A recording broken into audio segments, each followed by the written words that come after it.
All right, folks, we're back again. The news just keeps breaking and breaking and breaking.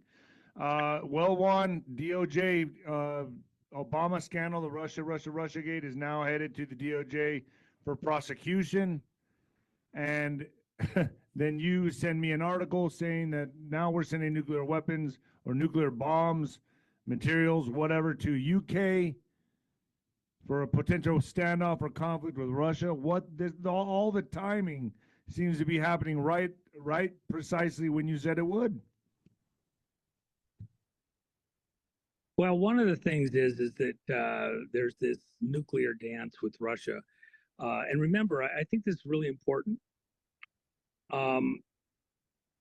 We had de-escalated the situation with Russia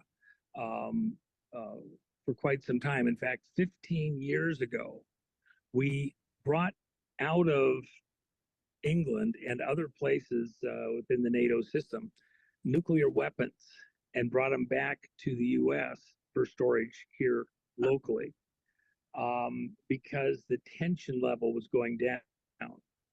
Now, picture that what happened in the lead up 2015, 16, and all through the first term of Trump was this narrative that Russia was interfering in America's election process, was creating operatives such as Trump and others.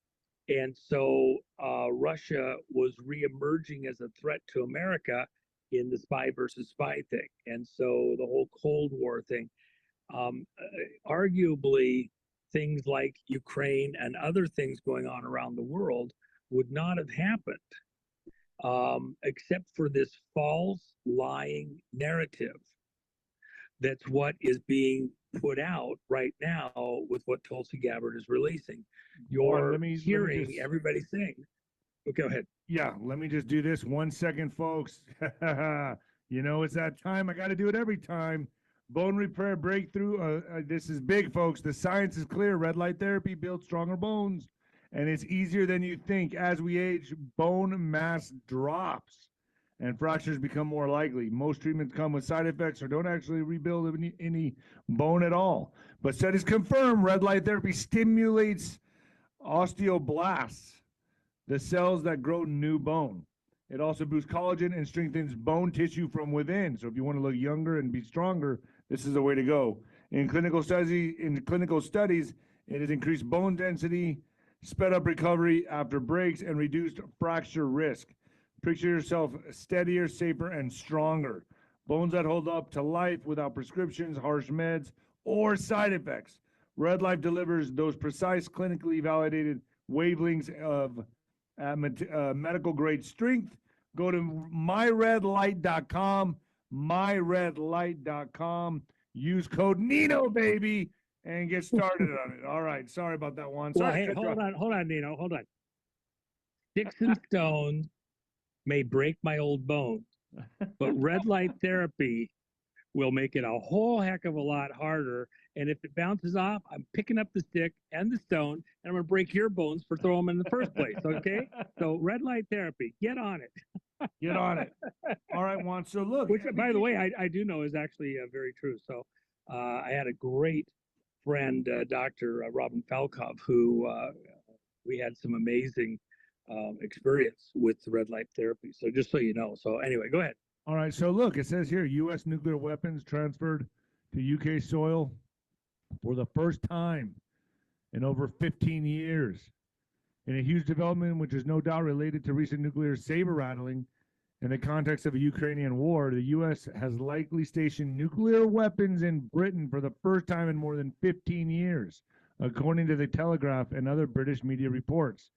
An American C-17 transport plane visited RAF Lakenheath in Suffolk on Thursday, making a transatlantic journey from Kirkland Air Force Base in New Mexico. Damn, that's just up the street from me. Yeah.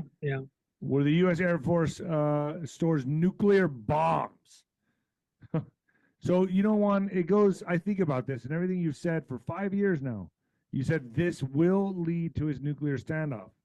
And as this Obama scandal progresses, And I'm betting that, hey, if they would protest and riot for George Floyd, what are they gonna do for Obama? As all this climaxes, now you're gonna break the news on what really is going on here. Correct, Juanito?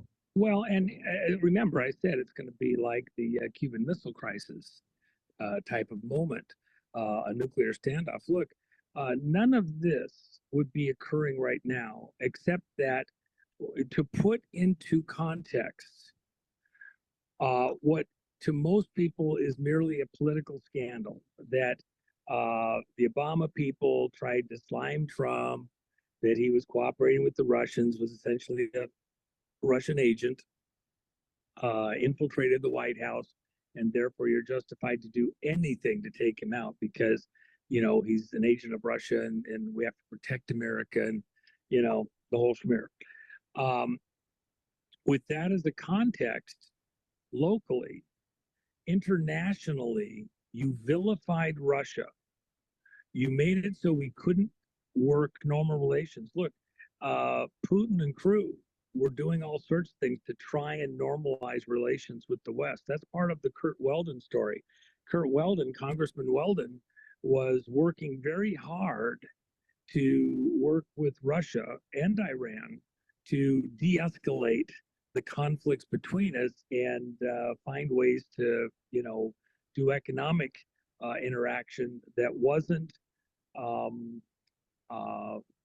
you know, us sending arms, you know, between each other, allies, and like that. And Russia made Putin made all sorts of offers that are, you know, just over the top. And leaders like Clinton and Bush rejected those offers to try and come up with a way of normalizing things. And even Russia was showing where in the early and mid 90s, the U.S. was in there literally leeching money out of Russia. And the Russians were complaining, man, you're stealing all our money. This is money that would belong to them. And they needed to rebuild. And it was essentially under the auspices of three-letter agencies and other groups, money being stolen from Russia. And that was part of the complaints with Weldon and others. You know, Weldon was on deck to be the head of the Armed Services Committee in the House. So he's no lightweight, and he documents everything he says. He's got great documentation proving everything he says. So this effort by some groups behind the scenes inside the U.S. side, if you will, and the globalista side, to keep a rift going between U.S. and Russia, and even to build up China, creating the best enemy money can buy with the transfer of weapons technology to China during all the Clinton years and into the Bush years. Bush too, and Obama too. Just insane. Why? To create the best enemy money can buy so you can set the stage for World War III. That's what Trump's fighting right now.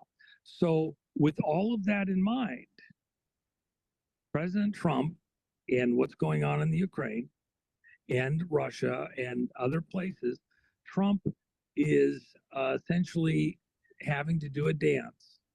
And in the course of getting Putin, who is now a war criminal, by the way, at this point in time, people think we're working with, you know, Putin's done. I mean, many people say we're allies, and Trump and Putin are allies. That couldn't be further from the truth. No, we're going to have to work through a lot of issues. The other side of the coin is, now this is where Scott Bennett, with his time in Iran and in Russia, especially on the Russian side there in Ukraine, he was collecting evidence of war crimes by the Ukrainians using anti-personnel weapons that are illegal by the Geneva Convention. And so it's not one-sided. There's a lot of unraveling, unfortunately, that is going to have to be done here, right? In the course of that, we can't drop our guard, and unfortunately, Putin can't drop his guard. So what's happened? Putin, you know, he feels that within the NATO, U.S.-backed side, the things we're doing in Ukraine, he's raising the bar. Trump has said, you know, you're out of your mind. I'm trying to de-escalate this, but 𝗧𝗏𝗏 wouldn't agree with the ceasefire to stop the killing while we work out a peace deal. Putin then amped it up, and now he doesn't want to agree to a ceasefire because he doesn't trust that it's going to happen, and he's not exactly wrong. So both sides are just continuing to amp it up. Well, In the course of that, Trump, to be fair, didn't Trump kind of sneak around and do the mineral deal? no, I mean, it's kind of like, no. no. He was offering that if Ukraine would cease fire and agree with what Russia had already agreed to, they said they'd cease fire, we would help them. And when there's no sneaking around. This was all done right out in the open. The whole world knew about it. We'll help you develop your minerals extraction system, your mining, and we'll become a buyer for the materials that you can mine, so that you have money to rebuild. We're not going to pay for it. I don't care what anybody else promised. We're not paying to rebuild Ukraine. You guys started a war. Russians started a war. You can pay for it yourself. You have plenty of money there. You wanted a war over the Donbass, you got it. But you're going to pay for it. And if your leaders were in on it, the rest of the people weren't, well, it's your leaders. You're going to pay for it. The American people aren't paying to rebuild Ukraine. You got plenty of wealth sitting right there. We'll help you. We'll be a buyer for what you can develop. We'll help you rebuild those, or to build out those. So if we're sending our nukes to the UK, what are the possibilities this is going to kick off pretty soon if we're already sending our nukes over there to be in position for some kind of standoff? Like, so what could go wrong between now and? Oh, jeez. I mean, you tell me. I mean, what's boiling over right now? I mean, does it look like, I guess Russia has threatened London, correct? Yeah, Putin said, look, we got missiles dialed in for London. You're going to keep this up. Because remember, when Zelensky left the meeting at the White House. Why do we have to go to London's aid? Why do we hold on a second. Hold on. We are allies. When Zelensky left the U.S., he went to London. London said, well, we're going to send troops into Ukraine. France said the same thing. The U.S., Trump's not going to send troops in there. He said as much. We're not going to do this. He's trying to de-escalate the situation, but these guys want to duke it out. What he's really doing is he's sending a message that don't think that we will be slow if anybody decides to escalate this to tactical nukes. If you think you're going to get one or two off there in Ukraine for demonstration purposes, we're not good with that. And if you think you're going to intimidate us with threats on Western cities, including London, you're going to have to think again. We're going to reposition stuff in place. It is a hat dance. And it is appropriate, spreading things out so that they're not in one place to get taken out. We're moving more decisively into a very warm Cold War. And another one. Well, again, what else are you going to do? We're trying to get things to some kind of a negotiation to start de-escalating, but in the meantime, we can't drop our guard.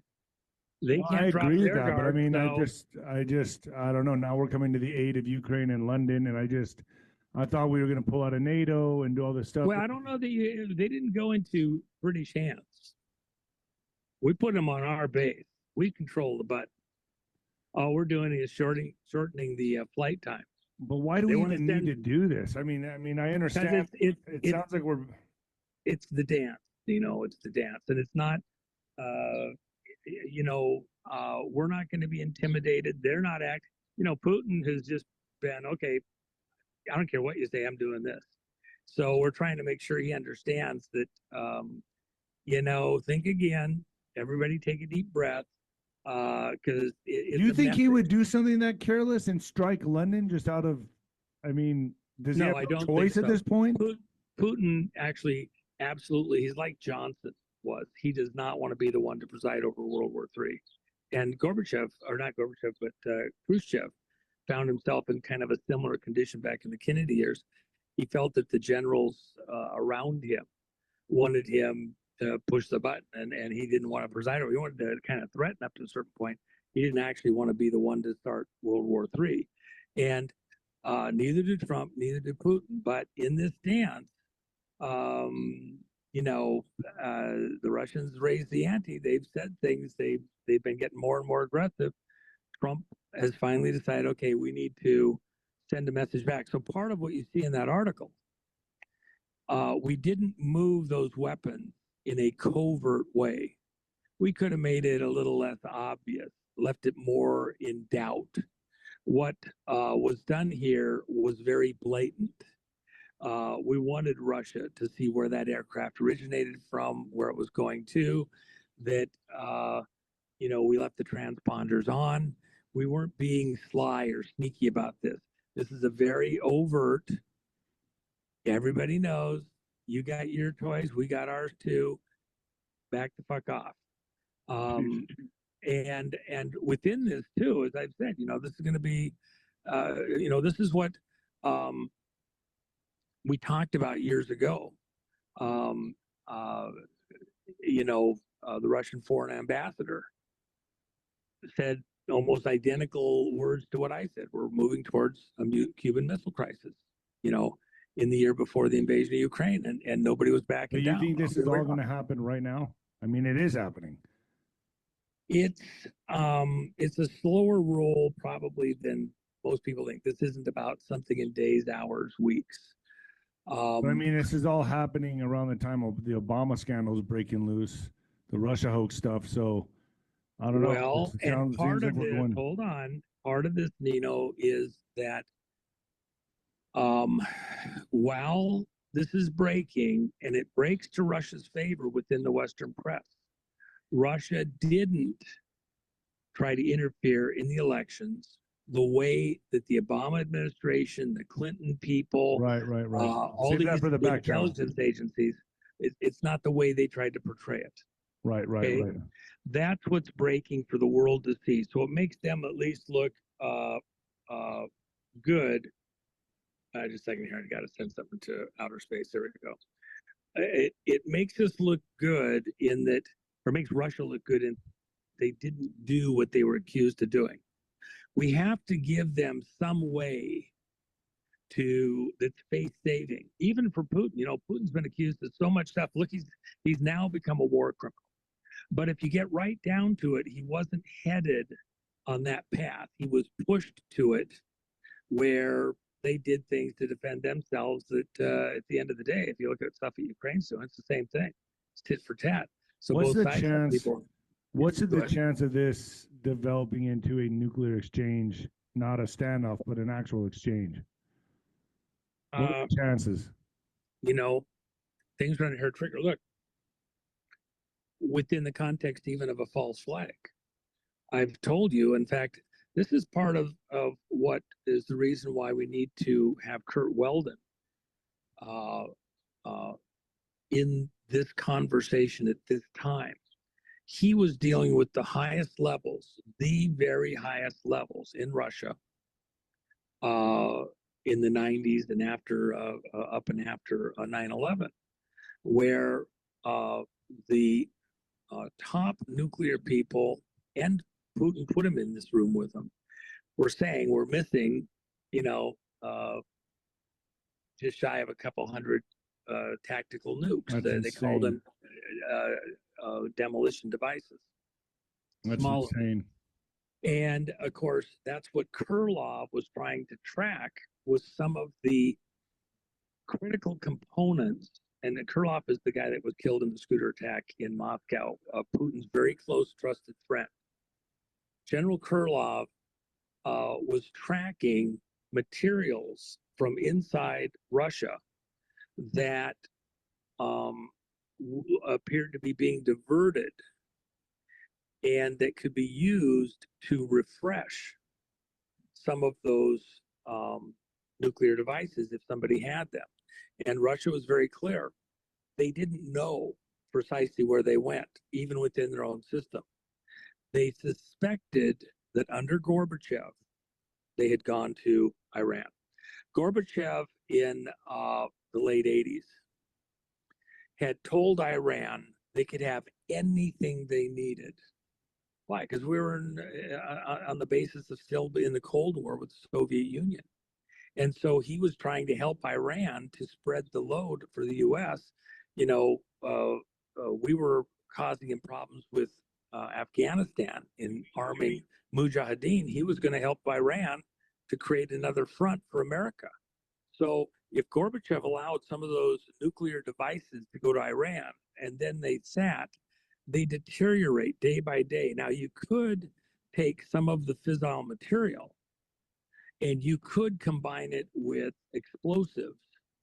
Think of the Beirut bombing, or the big Beirut explosion a few years ago. If you had a few of those tactical nukes thrown in there, the debris spread out as nuclear waste would have made one hell of a dirty bomb. And so you don't have to have the refreshing materials to make them go actually do a nuclear detonation. You could just use that with other materials to get the distribution of those materials. You could even break it up and just spread it by a truck or a plane or something like that. It would have almost the same longer term effects, and also depriving an area because you'd contaminate it as an actual explosive detonation. So those are the things that are very concerning. That's why Trump had to do what he did.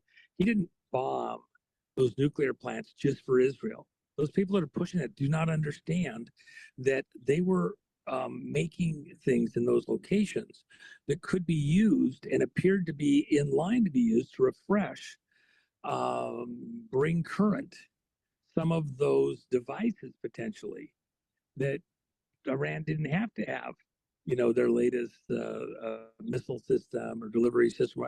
Didn't need to make a new nuclear bomb. Just need to refresh what's out there. There's the conversation is different than most people have understood. And so a lot of old stuff that seems like it's history and nobody should care about it anymore is actually part of the conversation and needs to be part of the conversation. Why is Trump doing certain things? Why is Putin doing certain things? What's the Iran stuff all about?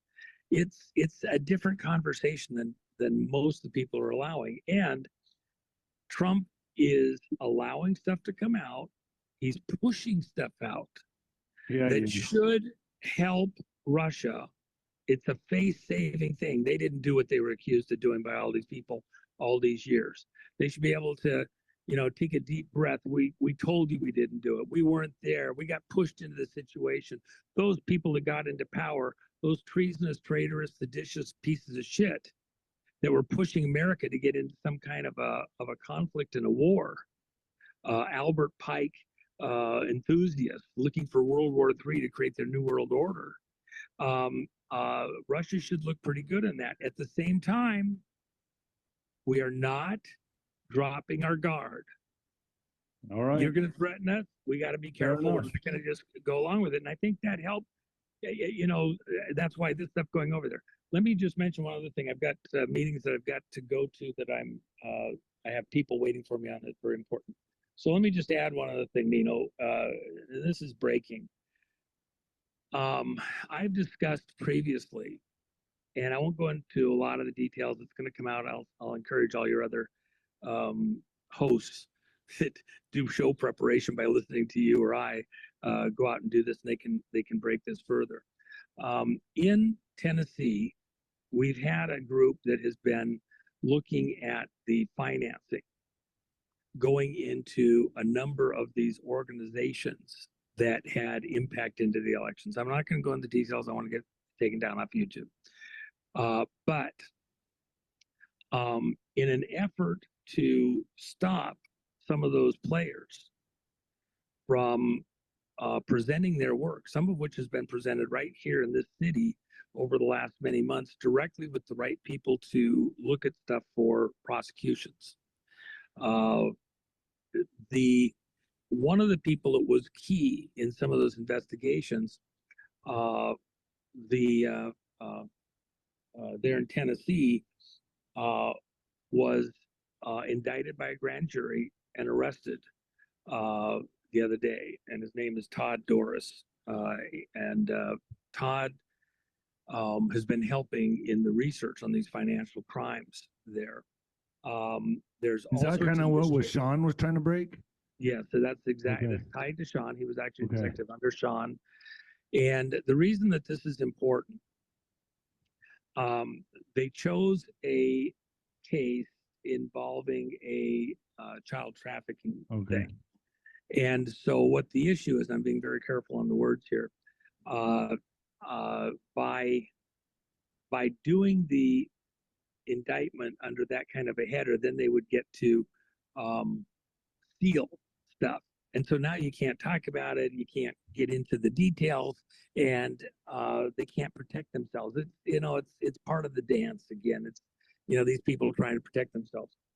The reality is that there is great momentum in going after the methods, and you're going to see over the next couple of days that China was. Oh, be careful on this. Do that on .tv. Okay. I understand. Everyone wants to kick me in the nuts right now. Okay, so the financing mechanisms are going to be released, and I don't care. You're going to get it all through the media, including at YouTube. I give a flying. Let's wait till then. Okay, when it happens, it relates to these same organizations and how they were being financed and how they were pushing their financing out into the American candidate and election system. Okay. All right. And so this attack here is intended to stop a significant portion of the information from being released by the people who actually did the investigation. I think that there's certain details that I don't want to release here, but it'll come out probably in the next 24 hours, I would think. Really? I asked Sean if he would write a detailed report on the sequence here, and I believe he'll have that even yet later today, maybe even with perhaps the attorney or whatever for Doris, something like that, and so that it's not misdated and it's very precise. We understand exactly what the sequence was, but I think there needs to be a lot of scrutiny on this because this is an attempt to stop some of this information from coming out at a street level that has a lot of detail concerning this, and it would only be the stuff that you have from the 𝗀𝗏𝗏𝗏 side, which is maybe more generic, okay? And it still goes back to the same issues, how were elections and candidates funded in the last few elections. So anyway, there's more to be done there. If you watch Sean Taylor's stuff, if you go look for I'm going to try to bring him back on, but he's just been real cautious. He says he's had to be. Right. But at this point, with this kind of an attack, you just gotta be all in at this point in time. And with what's going on here in DC, there is now broader cover because it's not just him saying it from a more granular street level. You're getting how it fits into a much bigger picture. And so the one complements the other. It gives the detailed facts about the broader assertions coming out of Officer Director of National Intelligence. So, and then overall, just remember, the breaks coming out over the next days, weeks, months is within the context of Russia. We're still in this hat dance to get to a point where we can de-escalate. And unfortunately, I'm afraid that the stage has been set for it to continue towards a Cuban missile type conflict. Hopefully where nothing actually gets exchanged, but we reach some precipice, some threshold where, somebody blinks. Okay. And that's prayers out there, because these things can get out of control, wild thing. And if you got people trying to do false flags or something that aren't on either side's direct control, something could be done to try to bait or prod the key powers into some action. And by the way, if it's Russia-US, who's the odd man out that might be actually silent but trying to amp this up, because they're actually the real China problem. Yeah, because the election stuff is all China, not Russia. All right, Juanito, thank you. Is that good? Are we good? Yeah, I think All think right. so. I mean, And then we could we'll, spend hours more, but that oh, just and gives us, but like, let me tell everyone, people. you're going to be the general in the general's tent on 30th, which is Wednesday, 5 p.m. Folks, be there. Get your questions ready. Whatever you want to hear him talk about, whatever questions you have or you're curious about, general's tent, Wednesday, July 30th, Juan O Savin. And before that, it's Colonel Towner Watkins. Thanks, Juanito. Oh, and go to 𝗑𝗓𝗓mac.com, 𝗑𝗓𝗓mac.com, and get yourself coins and silver and Yeah, that's some blankets. fun stuff over there. And by the way, the silver's very reasonably priced on our end. These are silver proof coins, also over at gumroad.com, because I think all of this tension, in fact, meetings that I had today within the finance world, there's no question that drama could pop off at any second. So, those are Already good times. popping off. Go get some. Yeah, and there's more to come. I mean, the people in silence could have been a fly in the wall in the meetings last night and today all day. So, prayers required, but we're going to get through this. We're going to do fine. Thank you, Juanito. God bless. All right, bro. All right.